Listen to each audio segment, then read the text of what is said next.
Welcome to What I Tell My Patients, a program for oncology nurses on the management of urothelial bladder cancer. This is medical oncologist Dr. Neil Love. As a follow-up to our recent live symposia at the 2023 Oncology Nursing Society Annual Congress, I met with Dr. Elizabeth Betsy Plimack from the Fox Chase Cancer Center in Philadelphia. To begin, I asked Dr. Plimack to provide a basic overview of the presentation and the goals of care for patients with urothelial bladder cancer. When we teach our fellows in clinic about bladder cancer, we always emphasize that most bladder cancer is cured. Most of it is early stage, treated with intravesical approaches to the bladder. There's a lot of very exciting work going on there that's increasing our cure fraction of this non-muscle invasive bladder cancer entity. And so a diagnosis of bladder cancer does not mean that it will spread or that surgery or chemotherapy is required. You mentioned muscle invasive, non-muscle invasive. Could you talk a little bit about how bladder cancer starts and kind of what the difference is between muscle invasive and non-muscle invasive? Right, exactly. So bladder cancer starts in the lining of the bladder. We call all urothelial cancer, we kind of bucket it as bladder cancer, but really it can occur anywhere in the urothelium, including the tubes connecting the kidney to the bladder and the urethra connecting the bladder to where the urine voids. So any cancer arising in that lining is urothelial cancer and is conceived of in the same way and treated relatively similarly. Cancer that is content to stay on the surface lining of the bladder is called non-muscle invasive bladder cancer, and that, again, is easy to treat with treatments that go into the bladder. Once the cancer has demonstrated that it has dug into the muscle layer, the outer more layers of the bladder, and this is diagnosed on biopsy done by going in through the urethra to take a piece of the tumor and the muscle underneath. Once it's demonstrated it can do that, we address it differently. We know its biology is different. We know it likes to spread. We know if left unchecked, that's exactly what it will do. And so for muscle invasive bladder cancer that has not apparently spread anywhere else, we treat with chemotherapy followed by usually surgical resection and lymph node dissection. So let's talk a little bit more about non-muscle invasive disease. How do these patients typically present? What kind of diagnostic process do they go through? And then what kind of therapy do they receive? Great question. So the most common presenting symptom of bladder cancer or any urothelial cancer is blood in the urine. Often the patient notices this and brings it to medical attention. Other times it's caught on screening in the primary care doctor's office, but that's almost always the presenting symptom. And I think we're lucky that bladder cancer can declare itself that way relatively early. Once the blood is in the urine, the workup includes imaging as well as look in the bladder, cystoscopy. If a tumor is noted, then the patient is booked for an operating room in a TURBT, transurethral resection of bladder tumor. It's a little bit misnamed. It's really more of a biopsy where they take a piece of the tumor and the muscle underneath. Sometimes they take everything they can see. Sometimes there's too much and they take a little bit. But the pathology from that procedure is diagnostic. If the muscle is not involved, then treatments can be intravesical, and we can talk about what those look like today and what they may look like in the future. If it is into the muscle, as we said, it's chemotherapy followed by surgery. Those treatments are evolving as well. So again, continuing with the non-muscle invasive situation, what are the usual first therapies that are used? So for non-muscle invasive bladder cancer, and again, this is managed by the urologist. Our urology colleagues could speak closer to this, but generally we start with BCG. BCG is really an immunotherapeutic. We're not exactly sure how it works, but it's been used for a long time. Patients get an induction and then maintenance course, and then they're followed with looks in the bladder, cystoscopy, and TURBT to get pathology to make sure that the bladder cancer is gone. If that's not enough, doesn't work, or isn't tolerated by the patient, there are additional treatments. We're looking at clinical trials of intravesical chemotherapy. There is systemic immunotherapy, which has fallen somewhat out of favor. And then there are new novel drug delivery devices looking at delivering chemotherapy and instilling it and keeping it in the bladder. So those are all things that we're looking at. Always, however, I should say, removing the bladder is curative of non-muscle invasive bladder cancer. We just try very hard to cure it without having to remove the bladder. And you mentioned the use of immunotherapy. Can you talk a little bit more about in what situations that's used and how it's used? So one of the key sort of tenets of thinking about muscle invasive bladder or non-muscle invasive bladder cancer, I should say, is that we know we can always cure the patient by removing the bladder and lymph nodes. It's very rare that one of those tumors can escape beyond the wall of the bladder if it doesn't show up on biopsy. So really, the bar for any treatment has to be cure, since we know we can achieve that surgically. So non-surgical cure is the goal of any treatment. BCG can cure. The systemic immunotherapy, pembrolizumab, was one that was tested in non-muscle invasive bladder cancer. The outcomes are measured in terms of complete response rate at a certain amount of time. The follow-up, we have not seen extended follow-up beyond a few years for people. And it's looking like the percent of patients who are confirmed to be tumor-free with intravenous pembrolizumab is around 10% or maybe even less. And so once we get there, coupled with the cost and side effects of the treatment, I think it's fallen a little bit out of favor, and we're looking more keenly at novel intravesical therapies to kind of get patients to a non-surgical cure. So one novel approach that I'm curious what your thoughts are is the so-called TAR-200 device. I've heard it called the pretzel. Can you explain kind of what that is and what you think the future might be of this kind of approach? Yeah, so we're pretty excited about it. I mean, it's definitely novel. Someone showed it to me at a meeting. It fits in the palm of your hand. It's a sort of drug-eluting device that folds, it can be a long, thin stretch as it goes into the bladder, and then it folds itself into literally the shape of a pretzel once it's there, and it can elute drug. They're testing different drugs in this device to see how well it works, but early data so far, trials ongoing, we'll see. It would be great if this worked because it's relatively easy to place, relatively easy to remove, but can potentially provide treatment over a longer period of time given that it elutes. So you referred to something that really is a very, very key issue in urothelial bladder cancer, which is the surgical procedure of cystectomy. Mm-hmm. In this situation, you were talking about it as being potentially curative for non-muscle invasive. We'll talk about it for muscle invasive. But one of the problems here is that a lot of these cancers occur in older people, and in some, this procedure is a real challenge.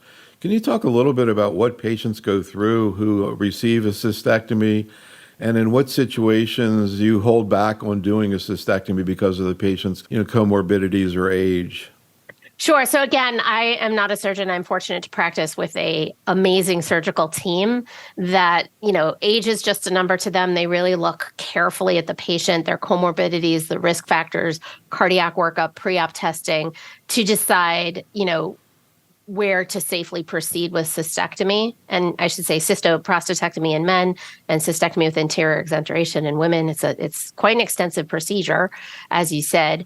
I think at an experienced center that does a lot of these, they can really safely get most folks through the procedure, barring significant comorbidities. I think it's harder to do at centers that don't do it as often. It's just one of those surgeries you want to have done at a specialized center. But age per se does not factor in. All of the things that come with aging in terms of health and the resilience of the body do come into play and are measured beforehand.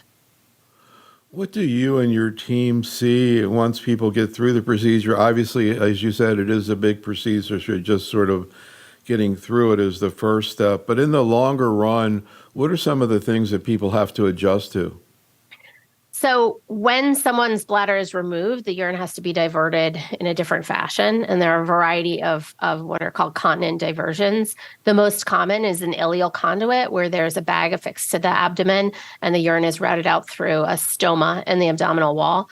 I would say the patient perceptions of what life will be like with an ileal conduit and ostomy are generally worse than their ultimate experience of it afterwards. And we try to really help patients who are facing cystectomy understand what their diversion will look like, what the pros and cons are.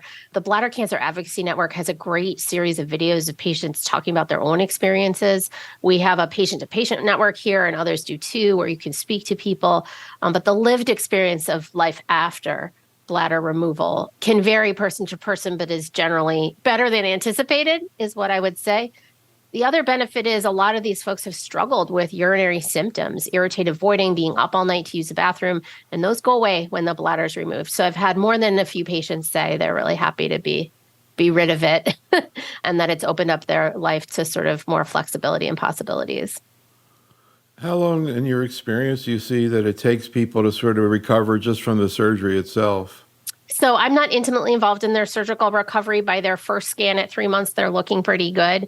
So generally, I think, low expectations of what you're going to be able to do during that time. But there's also, of course, work one can do to recover prehab and rehab from surgery, which generally involves being active, staying hydrated, all those things. So let's talk about muscle invasive disease. And first, we'll talk about localized disease, both in patients who are candidates for cystectomy or not. So first, let's talk about theoretically a younger patient in pretty good condition who would be a candidate for cystectomy. Again, how are they typically diagnosed? How are they usually managed? And particularly, how do you decide whether to give them chemotherapy, neoadjuvant chemotherapy, for the surgery? So we're talking about muscle invasive bladder cancer. Again, they usually do still present either with non-muscle invasive bladder cancer that progresses to muscle invasive, or more commonly just with the blood in the urine and the workup at their initial diagnosis, it's found to be muscle invasive. The first part of the workup is imaging to make sure it hasn't spread anywhere else. And if we don't see that it's spread, we then proceed with a plan for cure. We always recommend neoadjuvant chemotherapy for any patient who is cisplatin candidate. And we measure that, here slightly different maybe than other places, but generally it requires a good creatinine clearance, a good performance status, and lack of a major comorbidity like heart failure. There are some softer indications like hearing loss or neuropathy, but really with the amount of chemo we give, we sometimes discount those as reasons to make someone ineligible for cisplatin. If they're eligible for cisplatin, we then proceed with chemotherapy ahead of surgery. We know this helps provide an overall survival benefit to patients. They live longer. The cure fraction is about 10% higher when we give the chemotherapy beforehand. And we're not usually successful about getting it promptly into patients after they've been through a big surgery. It's not the best time to give them chemotherapy. It's easier to recover quickly from chemotherapy and proceed to surgery than the other way around. That's interesting. So do you think the reason that it is more effective is just that you're getting it in before they have the surgery, when they have a lot more difficulty handling it? That's part of it. We get it to more people. And if you think about it, it's really treating micrometastatic disease. So the sooner you do that, the better. It's also enabling a more successful surgery. So you're kind of shrinking the tumor up. I think the surgeons appreciate having less to take out when they go in there. And so those are the two advantages. So I know it probably depends a lot on how big the tumor is and the stage, et cetera, but roughly when you do neoadjuvant therapy, how often do you see that the patient has a pathologic complete response? You go to surgery and there's no tumor there. Yeah, that's a great question. So with modern cisplatin-based chemotherapy, and the numbers are a little higher for docetaxel than for Gem-Cis, as demonstrated in randomized trials. But typically, it's about 40% of patients will have new tumor in the bladder when we go in. An additional 10 to 20% perhaps are downstaged, where the only tumor that you see is non-muscle invasive at the time of surgery. So when you think about those groups, what's the long-term prognosis in terms of recurrence, for example, for a path CR versus residual disease? Patients with pathologic CR do much better in terms of overall survival, as expected. They've responded to chemotherapy. The tumor was eradicated from the bladder, so most likely anywhere else it had spread. And so the overall survival rate for that group is really quite high, and they can actually be surveilled a little less frequently. If they have residual disease after neoadjuvant chemotherapy, it's a little bit less. In the balance for all comers, I would say I think we're looking at like 80% metastasis-free survival at 2 years, and sort of, patients die of other things. Sometimes with bladder cancer, that's still a cure, but cancer-specific survival sort of falls from there. When you do see recurrence after this primary surgery, when does it typically occur? Within the first 2 years. So we tell patients who are in surveillance, every scan that looks good increases their chance of the next scan looking good. It's sort of just statistics that build upon each other. But at the 2-year mark, we generally tell patients it's very unlikely that you'll have a recurrence of the cancer we just treated you for. But a key thing to keep in mind is the urothelium is still prone to growing new cancers. And urothelial cancer is what we call the field effect, where if you get cancer in the bladder, you're prone to get it in the rest of your urothelium over time. And this is one reason why very young patients, even though they may be most motivated to keep their bladder potentially, it's a little bit dangerous to keep urothelium in those patients because they have a longer time for new primaries to grow and they are at risk for those. Doesn't mean we can't address them and treat them, but removing the bladder decreases the urothelium percent, the amount that's in the body that's at risk. Yeah, that's a great point.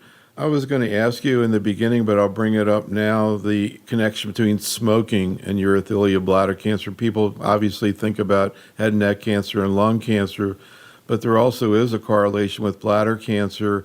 What kinds of patients do you typically see? Do you see a lot of people with chronic obstructive lung disease and tobacco-related morbidities, or is it more just something you see epidemiologically, a correlation, or are these people heavy smokers? So it really runs the gamut. And one thing, I'm glad you brought this up, Neil. The Bladder Cancer Advocacy Network, are really trying to sort of dispel the stereotype that bladder cancer patients are old, sick, frail, heavy smokers, debilitated with emphysema.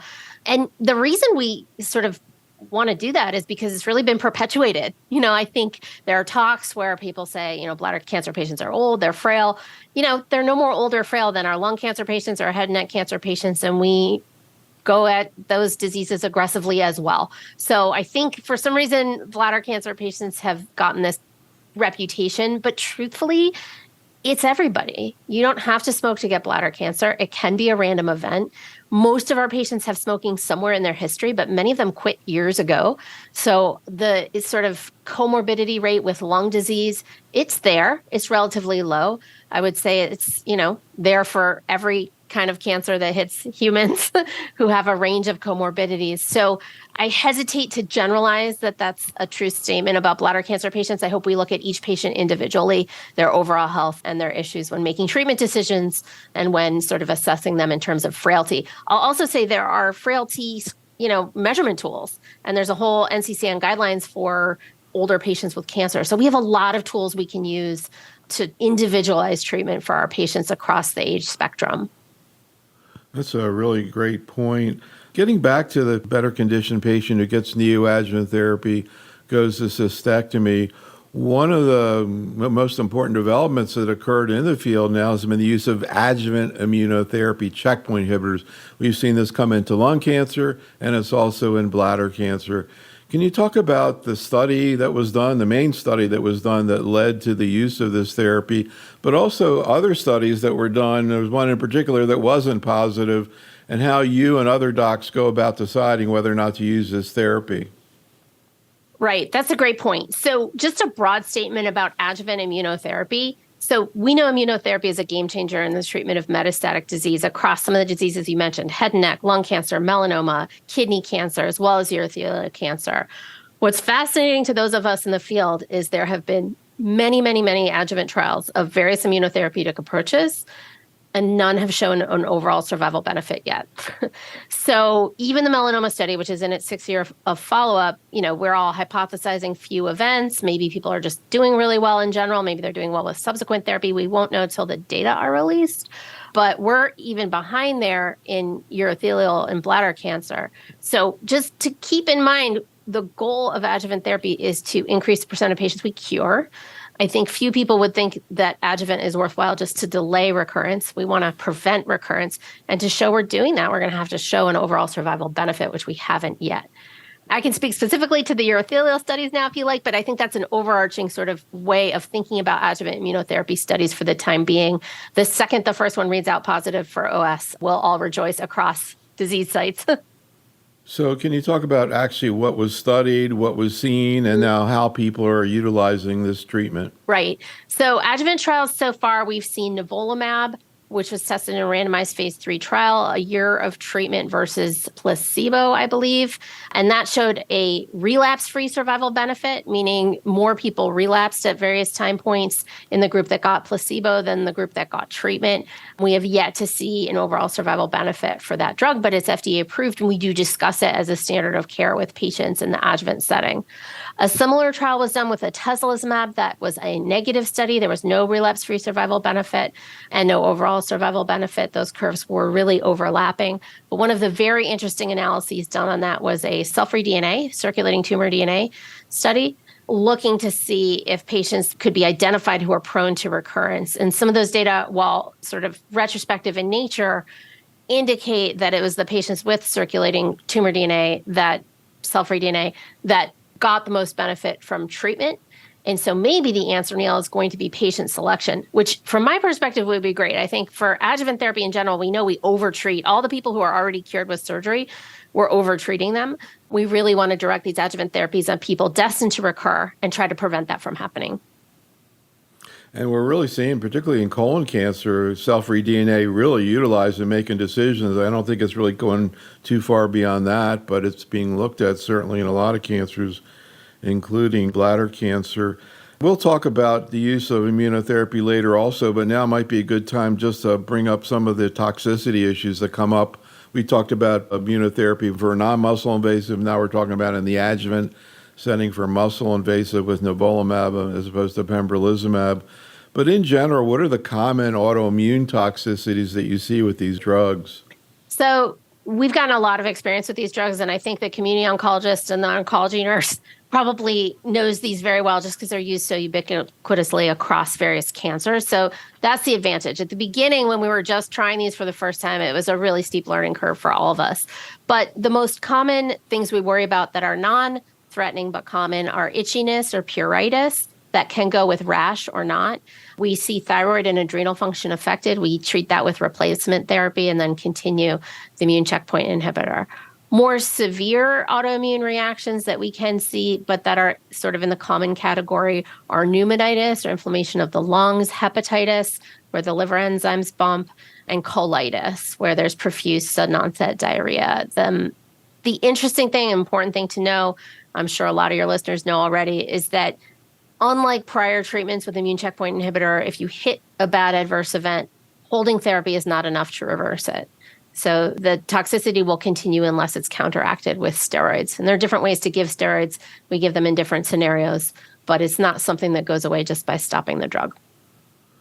So we kind of talked about the route that a patient in good condition who's eligible to get cystectomy would take. What about the older patient, perhaps a patient who's not eligible to get cystectomy? Or also, you talked about eligibility for cisplatin, who's not eligible to get cisplatin.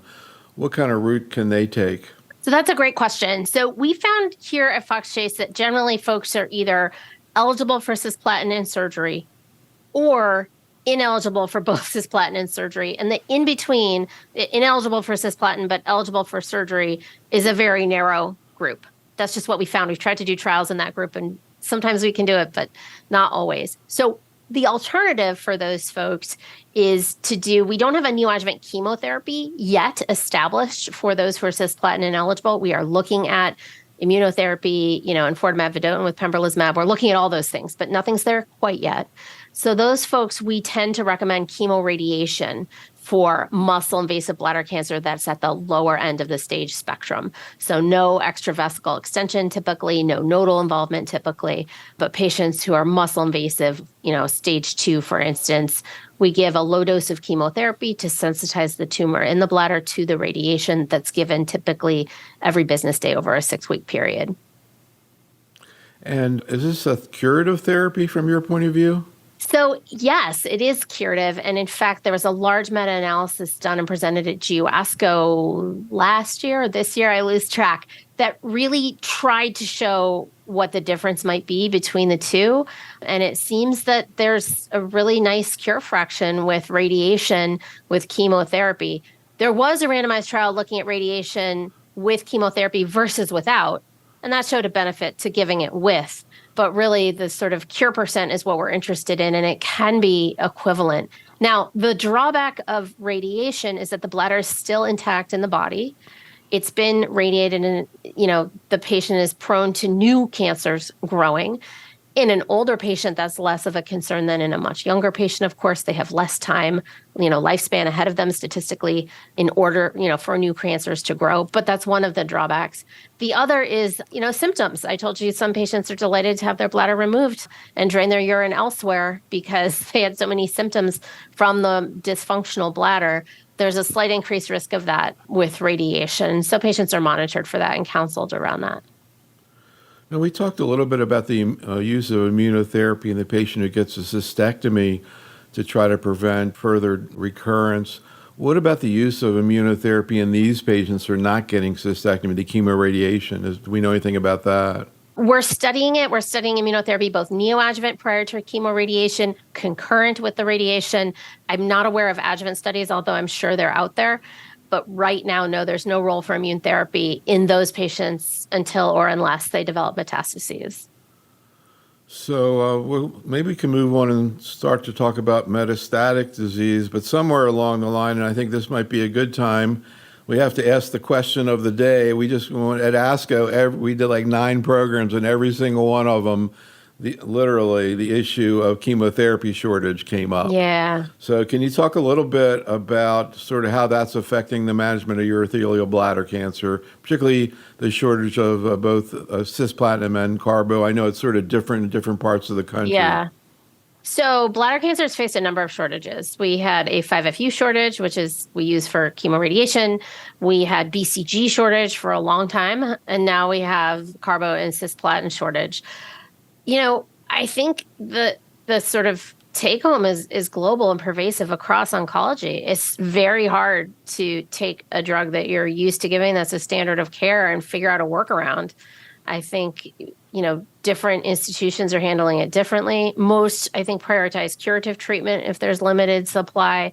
I know there's some advocacy. There are letters by the FDA and the cancer letter talking about, how to fix this, but it's a complex, deep-rooted problem. And it's one we're going to continue to face. So we get over one shortage and then there's another one. And it's just a tough position to be in when we're used to at least being able to access the treatments that we want. Although there has been a development, you were kind of referring to it earlier, that's very interesting that you see in lung cancer and GYN where we have these problems, and that's the approval of a new strategy. It doesn't involve platinum. That's right. And enfortumab pembrolizumab. Yeah. We'll talk about that in a second, but I was just looking at the ASCO thing they sent out, and that's one of the things they have down there, metastatic disease. So we'll get to that, and that does bring up the topic of metastatic disease. So first of all, when you see a patient who has metastatic urothelial bladder cancer, how often are they presenting with it as opposed to they've had a cystectomy or local therapy and now they have a recurrence? It's across the board. I think we see it at all different levels. I think we're fortunate to catch a lot of bladder cancer early. So typically they're patients who have known bladder cancer. We did our best to try to cure it, and it's not cured. But some still have their bladder intact, and we're managing the metastatic disease in addition to the disease in the bladder. So it's an even split. When you do, and this comes up in breast cancer, when you do have a patient who's presenting with metastatic disease, how often do you still have to deal with the local issues that are occurring in the primary? And when you treat the entire body, does that usually deal with the primary as well? Usually if the treatment works on the metastases, it works in the bladder, typically, not always, but you're always, facing the issue of progressive disease, which can progress in the bladder. It's a difficult area to measure, so we generally don't measure it as we're sort of measuring response, or certainly in clinical trials, it's not measurable disease, but it can be managed cystoscopically with TURBTs. We sometimes have our urologists, perform procedures to alleviate the tumor burden in the bladder, decrease bleeding. Occasionally, they require nephrostomy tubes if the tumor becomes obstructive and it's just easier to drain the urine out, tubes coming straight from the kidney. So we manage it differently. But in my experience, the bladder usually responds along with the rest of the disease. And then in the patients who have metastatic disease are going to be treated with systemic therapy for the first time. And again, we'll start out with a younger or non-very elderly patient in generally good condition. How do you think through the type of therapy to deliver? So we use cisplatin eligibility still to determine what treatment for patients. We think about 2 sort of pathways for patients. One is cisplatin or carboplatin-based chemotherapy, followed by maintenance immunotherapy. And that's based off the Javelin trial, which did gem-cis or gem-carbo for 4 to 6 cycles, followed by maintenance of velamab. There was another HCRN study that had any type of chemotherapy with platinum in it, I think it required 3 cycles, followed by pembrolizumab or placebo. Both were positive for progression-free survival. The Javelin trial had no crossover, so there's an overall survival benefit there compared to supportive care, really no treatment. And so that's one approach that we think about. When you're sitting with a patient in front of you, of course, you don't know if they're going to be a responder to the chemotherapy you're going to give them. They have a higher chance of responding if you give them dose-dense MVAC, almost as high if you give them gem-cis with cisplatin, and a lower chance of responding if you give gem-carbo. And we keep those statistics in mind when we start treatment for folks. We generally give 4 cycles of platinum-containing therapy. We don't go to 6 because in the retrospective evaluation of the Javelin study, there was no benefit to 4, 5, or 6 cycles. But they do need to achieve response to be candidates for immunotherapy in the maintenance setting. Once they're on single-agent immunotherapy, we use pembrolizumab here at Fox Chase based on the HCRN trial. Most folks will use avelumab every 2 weeks based on the phase 3 trial and the label. It can be very smooth sailing, right? It's intravenous therapy. In case of pembro, it's every 6 weeks. They come in for an infusion. If they have no side effects, which is the majority of patients, that can be the best potential outcome for those who respond. Of course, people have a lot of experience with pembrolizumab and maybe less with avelumab. Anything different about giving that checkpoint inhibitor? So the 2 things that stand out, the difference between the 2, avelumab is every 2 weeks. In the clinical trials with avelumab, it was ongoing until progression or toxicity, so it could go on forever. And infusion reactions, Rigers at the time of infusion, are sort of a known hallmark of avelumab that we don't see as much with pembrolizumab. Pembrolizumab can be given every 6 weeks, and in nearly all the clinical trials I'm aware of, it stops at 2 years. That's felt to be enough treatment. And so there's an end point for pembrolizumab, at which point we feel patients probably don't need more of it. And that's nice to sort of have a goal in mind for folks. Those are the main differences. So let's talk again about first-line therapy metastatic disease now in the older patient with comorbidities who's either not eligible for cisplatin or not eligible for cis or carbo. How do you think through therapy of patients like that? Right. So I think in the past, we would have thought gem-carbo followed by maintenance, like we just said. But now we have enfortumab vedotin with pembrolizumab, FDA approved for this population of folks. And we've really shifted to an EV pembro approach for a couple of reasons. One is this study was done in cisplatin-eligible patients, so it's very specific to this population, so we can have confidence in terms of the safety data that we're looking at and the efficacy data. The response rate was 64%. Which is better than gem-carbo, even, historically has ever shown to be. And we know that getting a response is required in order to benefit from any approach with immunotherapy, including maintenance. EV with pembro does have side effects. We haven't talked about EV yet, but it's basically a targeted antibody drug conjugate. MMAE is the toxin conjugated to it, which is a taxane, essentially. And so the side effects of EV are similar to taxanes. The efficacy is better, but the side effects are similar. Hair loss, neuropathy, fatigue, the low counts, those things. So the EV pembro, what's interesting, Neil, is you give it until toxicity or progression. And with EV, you hit usually toxicity in patients who are deep responders before a year. Very few people can really get it long-term beyond that because of the accumulation of the taxane toxicity. So what we're interested in looking at is, can we get away with less enfortumab? Perhaps can we stretch it out for longer? Can we stop it sooner in the setting of response? Those are the unanswered questions that we have the luxury to ask with a novel combination that is just so effective. So one interesting thing about this idea of using EV pembro, as you were alluding to, is you start right out with the checkpoint inhibitor right in the beginning, whereas if you use the chemo followed by maintenance, first of all, they have to respond to the chemo, and then they're not getting the chemo until a little bit later. I know it seems kind of crazy, but we did a webinar last week on endometrial cancer where they were getting into this issue because they had 2 new trials using checkpoint inhibitors first line, whereas in the past they did it second line and they had great responses, and people were saying, well, maybe in the long run it won't matter. And then, but the GYN people say, but yeah, you want to, quote, get your, quote, best drug in early. Mm-hmm. And I think what they were referring to is not necessarily that, immunotherapy is better than chemo, but the one thing about checkpoint inhibitors specifically, and certainly you hear it a lot with lung cancer, and I'm going to ask you whether you see this with bladder cancer too, is sometimes you see people who do really well. And there's always this, this allure to immunotherapy because of that idea that maybe they're going to be in that small group of patients who are going to do well, maybe even for a long time. Certainly you hear that a lot in lung cancer, but is that true in urothelial bladder cancer? Do you see people with metastatic disease who have great responses to IOs and, you're trying to decide 2 years later whether to keep it going? So that's a complex question and one we think about a lot. And the answer is yes. I have a cohort of patients in my clinic who have completed their pembrolizumab. They are still in response. The scans don't show any active cancer, and they come scan after scan for good news. And that's something that was unheard of before immunotherapy came around.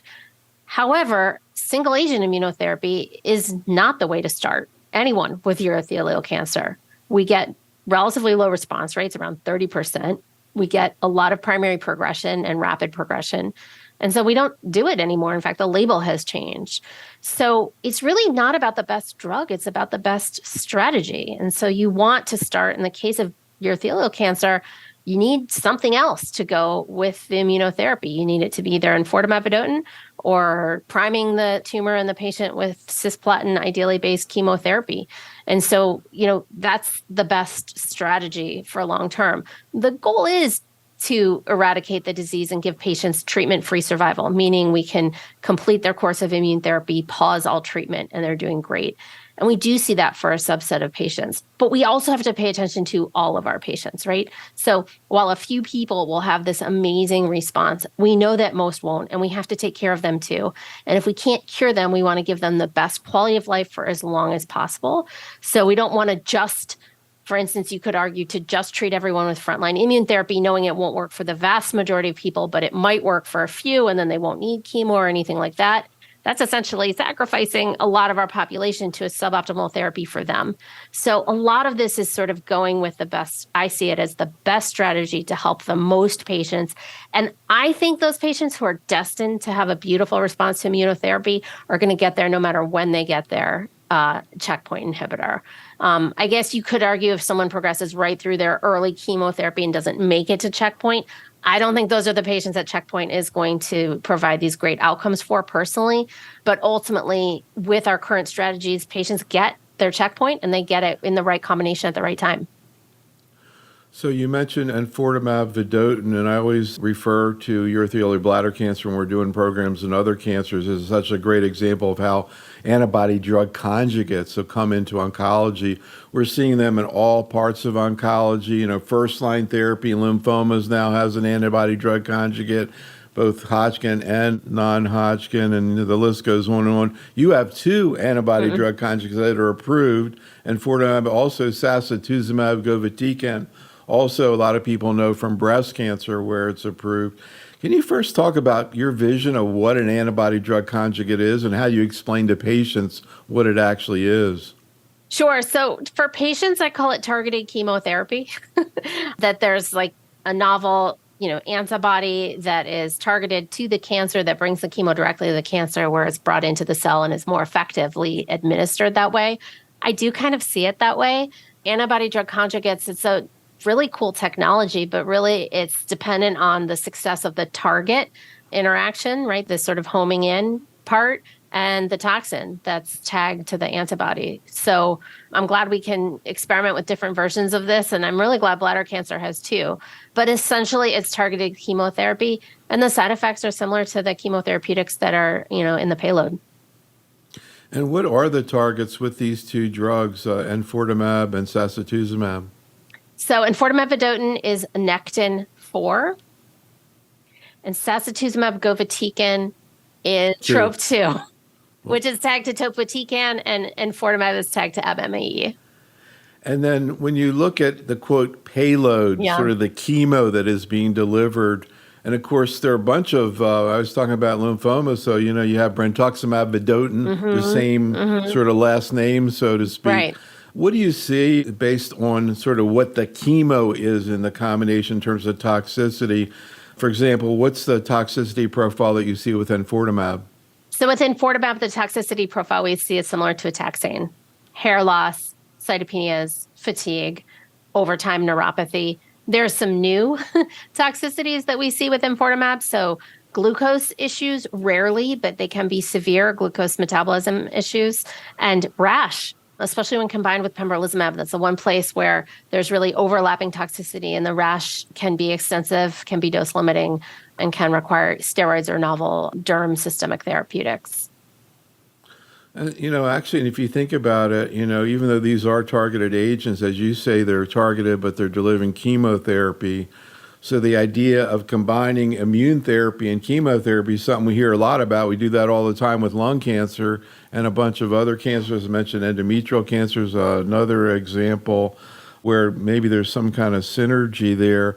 What have we seen? You mentioned combining enfortumab with pembrolizumab, and now it's approved as first-line therapy if patients are not eligible for platinums. What is seen there in terms of efficacy? It looked like almost all these people responded. So we were really pleasantly surprised with the early efficacy seen with EV Pembro. I mean, this was years ago. We saw the first hint of it. And I remember standing with a colleague at a meeting being like, do you think it's true? And we're both like, well, I hope it's true, but it seems too good to be true. So it's true. I mean, the larger studies have shown, earlier the response rate was 73%. Now it's 64%. That's still very high for a cisplatin ineligible population whose option would be historically carboplatin. So the efficacy of the combination, I think, surprised us. You bring up the fact that if we call EV targeted chemotherapy and we're combining immunotherapy, we've done that before. We've done that before in urothelial cancer with really non-impressive results. So lots of studies, many, many patients treated in randomized trials of chemo plus minus immunotherapy with really no additive benefit of the combination up front. Really, the sequential studies is what showed the best response. And there's a lot of hypothesis around that, but I think it just underscores the need to combine things, notice some observations, and follow those up with bigger studies. So one of the interesting things about all these antibody drug conjugates being approved now in oncology is you're starting to see a bunch of ophthalmic issues. Yeah. And we'll get into that with the erdafitinib too, which is not an antibody drug conjugate. Right. But what do you specifically see with enfortumab vedotin in terms of the eye?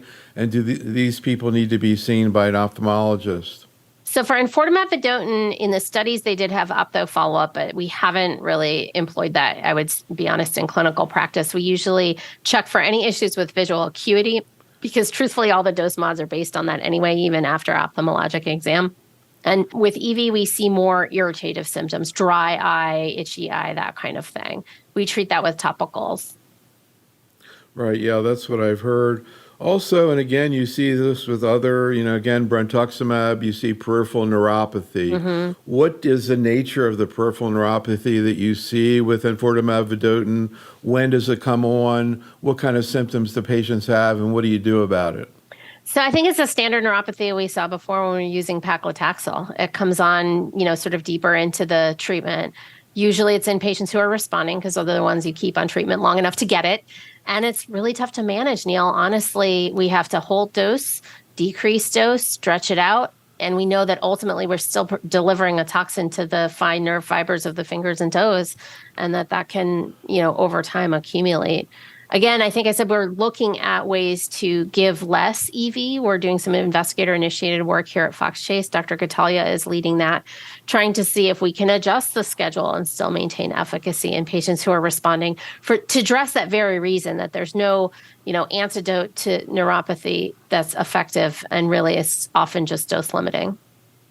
And as you say, you see this throughout oncology, certainly with the taxanes. Any complementary strategies that you find helpful? Gabapentin, acupuncture, anything? No, I mean, we sometimes try those things because patients want to stay on the drug. We do find, though, that folks don't like to stop it and are willing to let their neuropathy progress. Sometimes they underreport it to us because they're so motivated to stay on a drug that's otherwise working for them. What about sacituzumab? I know usually it's given after enfortumab. I guess it kind of came along a little bit later, so not quite as much data there. And again, certainly a lot of experience there with breast cancer.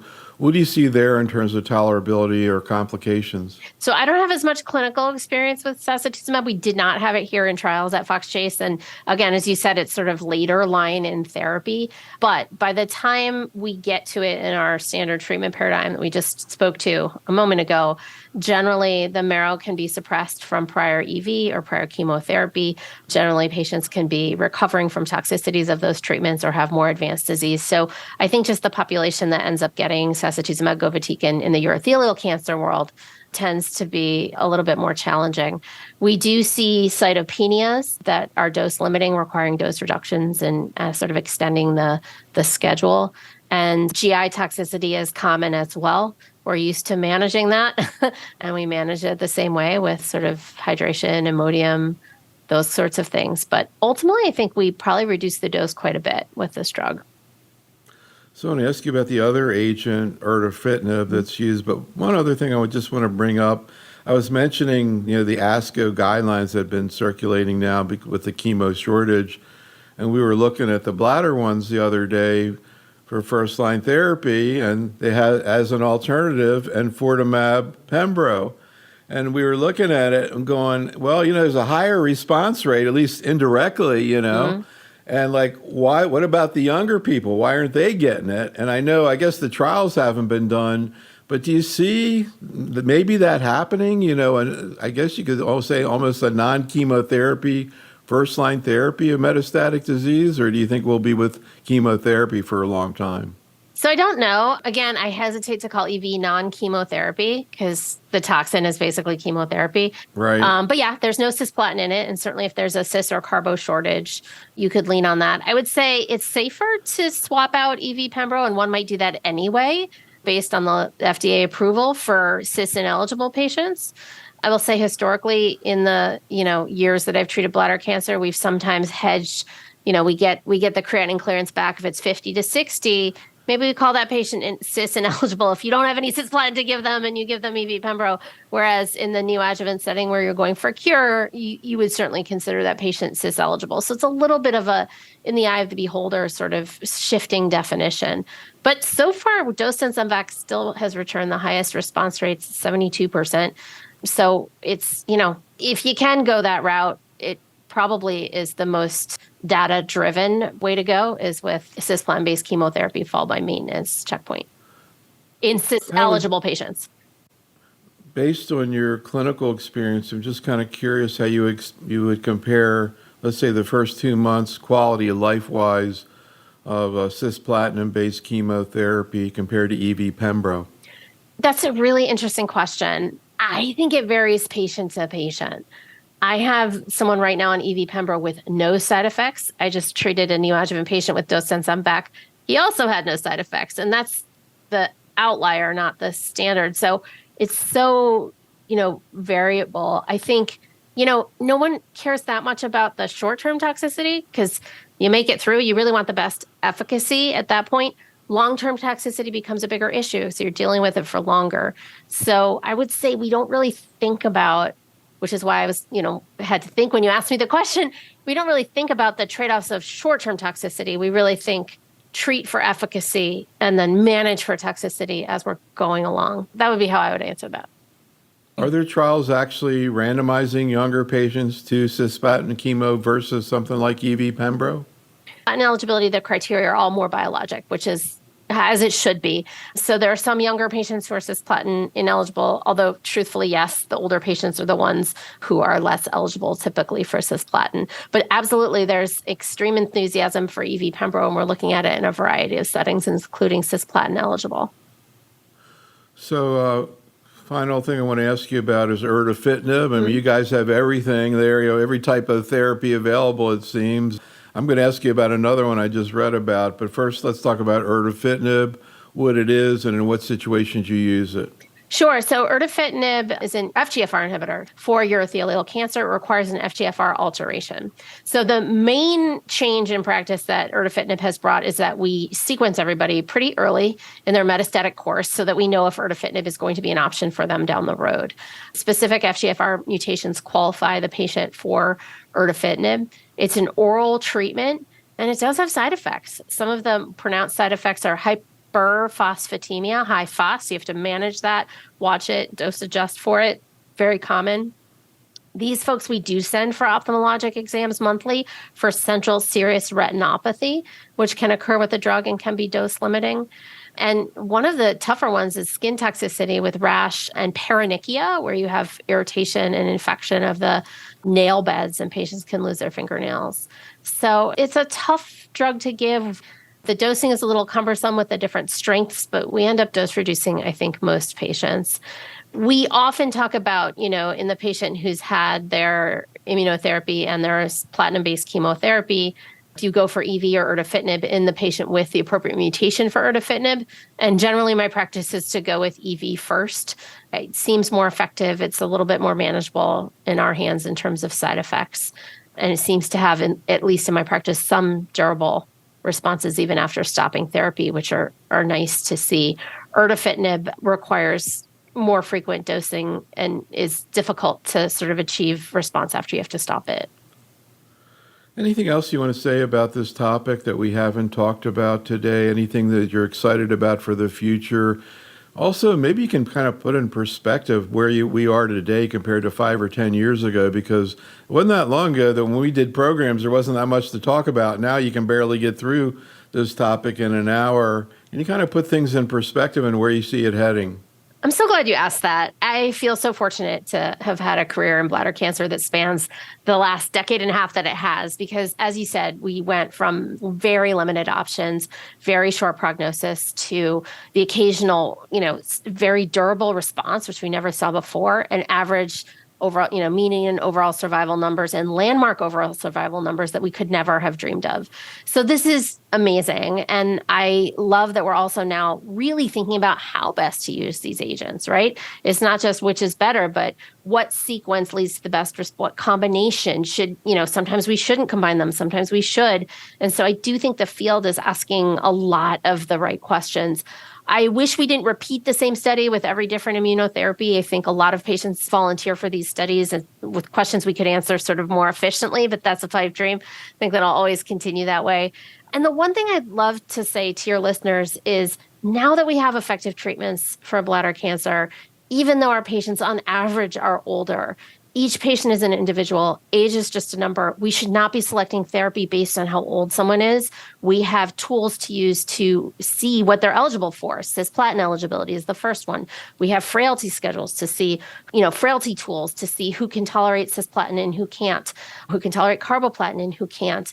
And I think it's really time for us to stop calling our patients old, sick, frail. Definitely time to start moving away from age thresholds for cisplatin. I know some places won't give it to anyone over 70 or over 80.